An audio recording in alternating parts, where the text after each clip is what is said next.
Hello friends, welcome to সুস্মিতার রান্নাঘর slice of life.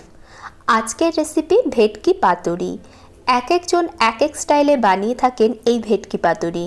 আমি আজকে বিয়ে বাড়িতে যারা বানান তাদের হেসেল থেকে পাওয়া ভেটকি পাতুরির সিক্রেট রেসিপিটা নিয়ে চলে এসেছি। আশা করব ভিডিওটা ভালো লাগবে। ভালো লাগলে ভিডিওটাকে প্লিজ লাইক আর শেয়ার করবেন। আর নতুন রেসিপিগুলো মিস না করতে চাইলে এক্ষুনি চ্যানেলটাকে বেল আইকন সহ সাবস্ক্রাইব করে নিন। ভেটকি মাছের পাতুরি বানানোর জন্য নিয়েছি ফিলে করা ভেটকি মাছ। এখানে 8টা ফিলে করা ভেটকি মাছের পিস রয়েছে, একটা পাতিলেবুর রস, হাফ কাপ কোড়ানো নারকেল, 4টে কাঁচা লঙ্কা মাঝখান থেকে চিড়ে রাখা আছে, পরিমাণ মতো নুন, 1 টিস্পুন হলুদ গুঁড়ো, 5টা গোটা কাঁচা লঙ্কা, 1 টেবিলস্পুন পোস্ত, 1 টেবিলস্পুন কালো সর্ষে, 1 টেবিলস্পুন চার মগজ। তাছাড়া লাগছে কলাপাতা। কলাপাতার শিরাটা ছিঁড়ে দেখুন এইভাবে ধুয়ে পরিষ্কার করে রাখা আছে। এখানে আছে 8-9টা কাজু বাদাম। তাছাড়া লাগছে 1 টেবিলস্পুন পেঁয়াজ বাটা আর 5-6টা রসুন কোয়াকে গ্রেট করে নিয়েছি। মাছের পিসগুলোকে ম্যারিনেট করে নিতে হবে। এর মধ্যে দিয়ে দিচ্ছি একটা পাতিলেবুর রস, হাফ টিস্পুন নুন, হাফ টিস্পুন হলুদ গুঁড়ো। এবার ভালো করে মাছগুলোতে মাখিয়ে নিচ্ছি।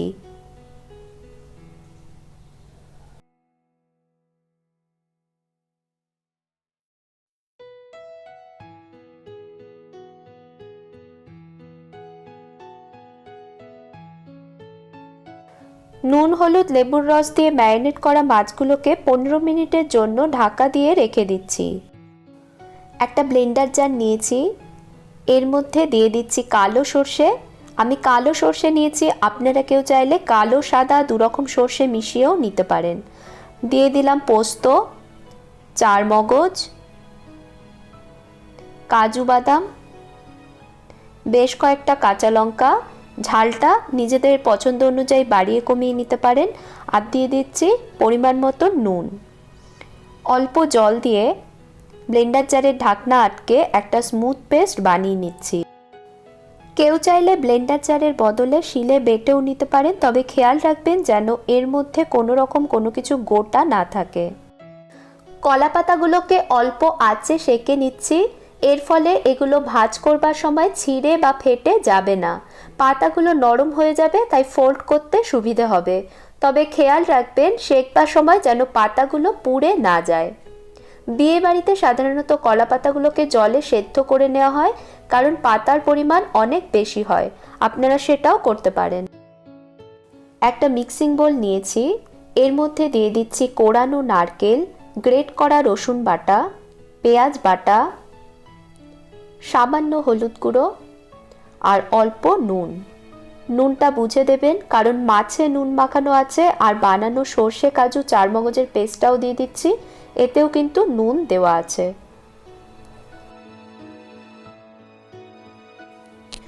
দিয়ে দিচ্ছি 4 টেবিল স্পুনের মতন সর্ষের তেল। ভালোভাবে সব কিছু মিশিয়ে নিচ্ছি। চেষ্টা করবেন একটু ঝাঁঝালো সর্ষের তেল দিয়ে বানানোর, কারণ তেল যত ঝাঁঝালো হবে পাতুরি তত বেশি টেস্টি হবে। 15 মিনিট হয়ে গেছে। এবার ভেটকি মাছের পিসগুলোতে বানিয়ে নেওয়া মশলাটা মাখিয়ে নিচ্ছি।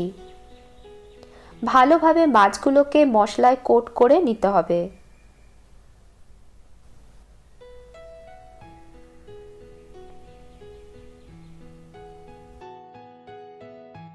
মাছগুলোতে মশলা মাখানো হয়ে গেছে।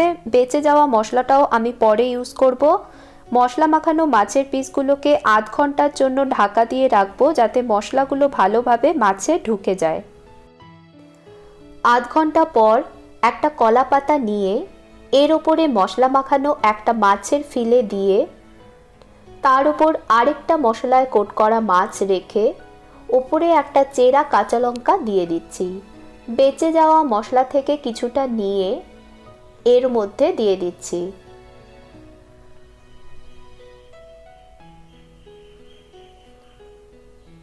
পাতাটাকে চারদিক দিয়ে ভাঁজ করে নিচ্ছি। আমি দুটো মাছ দিয়ে একটা পাতুরি বানাচ্ছি, কারণ খেয়াল করেছেন নিশ্চয়ই মাছের ফিলেগুলো একটু পাতলা করে কাটা আছে। আপনারা যদি মোটা ফিলে দিয়ে বানান সেক্ষেত্রে একটা করে মাছের পিস দিলেই হবে। সুতো দিয়ে ভালোভাবে বেঁধে নিচ্ছি যাতে ভেতরের মশলাটা কোনো রকমভাবে বাইরে না বেরিয়ে আসে।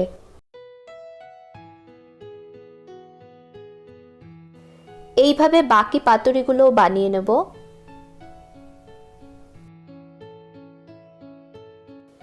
একটা ননস্টিক কড়াই গরম হতে বসিয়েছি। 1 টিস্পুন সরষের তেল এর মধ্যে দিয়ে একটা অয়েল ব্রাশ দিয়ে ভালো করে ব্রাশ করে নিচ্ছি। বানানো মাছের পাতুরিগুলোকে এর মধ্যে সাজিয়ে দিচ্ছি। এবার ধিমে আঁচে ঢাকা দিয়ে হতে দেব। প্রায় 10 মিনিট পর ঢাকা সরিয়ে পাতুরিগুলোকে উল্টে দিচ্ছি। যতক্ষণ না কলা পাতার দুদিকটাই পুড়ে না যাচ্ছে ততক্ষণ এইভাবেই মাছগুলোকে উল্টে পাল্টে ঢাকা দিয়ে হতে দিতে হবে। আবারও ঢাকা দিয়ে দিচ্ছি। এইভাবে প্রায় 20 মিনিট পর ঢাকনা খুলে দিচ্ছি। কলা পাতার দুদিকটাই দেখুন পুড়ে গেছে। একটা সার্ভিং প্লেটে পাতুরিগুলোকে তুলে নিচ্ছি। দারুণ সুন্দর গন্ধ বেরিয়েছে। একটা পাতুরি আমি কেটে আপনাদের দেখিয়ে দিচ্ছি। দেখতেও দেখুন এটা কত সুন্দর হয়েছে। গরম গরম ভাতের সাথে সার্ভ করবার জন্য একদম রেডি ভেটকি পাতুরি। আশা করব ভিডিওটি ভালো লেগেছে। ভালো লাগলে প্লিজ ভিডিওটাকে লাইক শেয়ার করে দেবেন আর চ্যানেলটাকে সাবস্ক্রাইব করে নেবেন। আপনারা ভালো থাকবেন, ভালো রাখবেন। ধন্যবাদ।